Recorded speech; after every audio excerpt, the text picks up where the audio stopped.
Bismillahirrahmanirrahim. Assalamualaikum warahmatullahi wabarakatuh.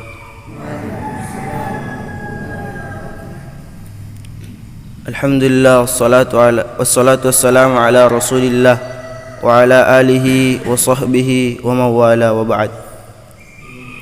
Ayyuhal ikhwatul kiram al-mahbubin, uhibbukum fillah. Pada kesempatan yang berbahagia, yang mulia, saya bukan mau ceramah, tapi memotivasi untuk kedepannya bagaimana kita bisa sama-sama semangat berjuang dalam menghafalkan Al-Quran dan menjaga hafalan Al-Quran tersebut. Bukan hanya menghafalkan saja, tapi bagaimana kita beristiqomah dalam menjaga hafalan tersebut. Bagaimana kita kuat dalam mengulang-ulang hafalan tersebut. Motivasi ini berawal dari hadis Rasulullah sallallahu alaihi wasallam yang dimana beliau bersabda, beliau berkata, "Inna lillahi ahlina minan nas." Sungguh Allah Subhanahu wa taala memiliki keluarga di antara manusia. Kemudian kata para sahabat, "Siapa mereka wahai Rasulullah?" "Man hum ya Rasulullah?" Kemudian Rasulullah bersabda, "Hum ahlullah, ahlul Quran wa khassatuhu," atau kama qala Rasul. Kata Rasulullah, mereka adalah keluarga Allah, mereka adalah orang-orang yang senantiasa berjuang, orang yang senantiasa menghafalkan Al-Quran. Mereka adalah keluarga Allah Subhanahu wa taala, wa khassatuhu, dan orang-orang terdekatnya dan orang-orang terkhususnya. Menjadi seorang penghafal Al-Quran berarti menjadi keluarga Allah Subhanahu wa taala. Kemudian di hadis lain kata Rasulullah,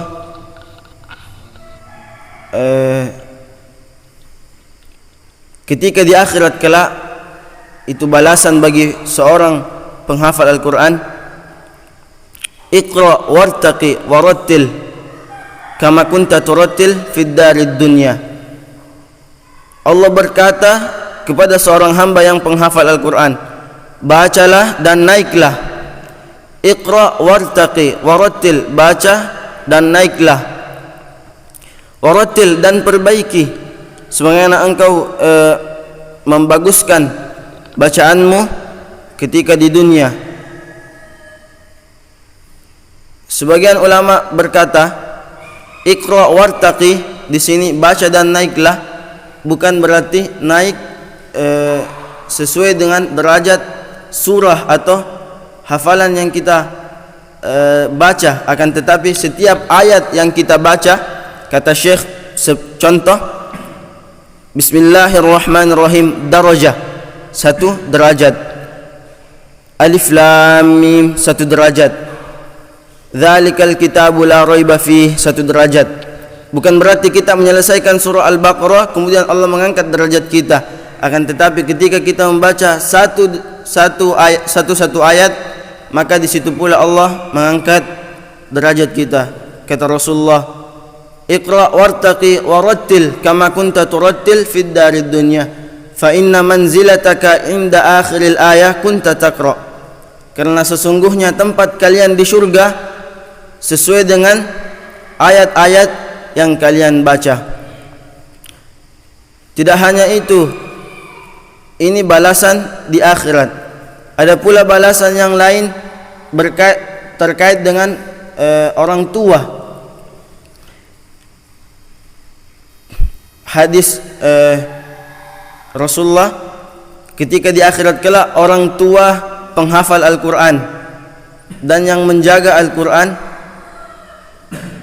dipakaikan mahkota, jubah terindah di akhirat kelak. Hadisnya, man qara Al-Quran wa amila bima fihi, barang siapa yang membaca Al-Quran, menghafalkan Al-Quran dan mengamalkan apa yang telah ia hafalkan, apa yang telah ia baca, ulbisa walidahu tajan yaumal qiyamah, maka akan dipakaikan kepada kedua orang tuanya mahkota di hari kelak, di hari kemudian. ulbisa walidahu tajan yaumal qiyamah. Daw'uhu ahsana min daw'i syamsi fi buyutid dunya. Yang dimana mahkota dan jubah terindah tersebut cahayanya mengalahkan cahaya matahari yang menyinari dunia. Itu balasan bagi orang tua seorang penghafal Al-Quran. Oleh karena itu, ya, dalam menghafalkan Al-Quran tetap sabar, karena balasannya juga besar, jadi rintangannya pun juga besar. Karena menjadi keluarga Allah itu tidak mudah, butuh perjuangan. Salah satu kiat atau jalan untuk meraih menjadi keluarga Allah yaitu menjadi seorang penghafal Al-Quran. Kata Rasulullah, inna lillahi ahlina minan nas. Dan banyak ganjaran-ganjaran lain bagi orang-orang yang senantiasa menghafalkan Al-Quran. Dan menghafal Al-Quran butuh target. Adapun memurojaah Al-Quran itu sampai mati.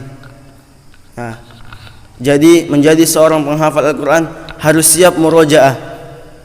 Murojaah itu seumur hidup. Kapan kita berhenti murojaah? Ketika kita mati. Iya. Itu. Taib. Mungkin ini yang bisa saya sampaikan.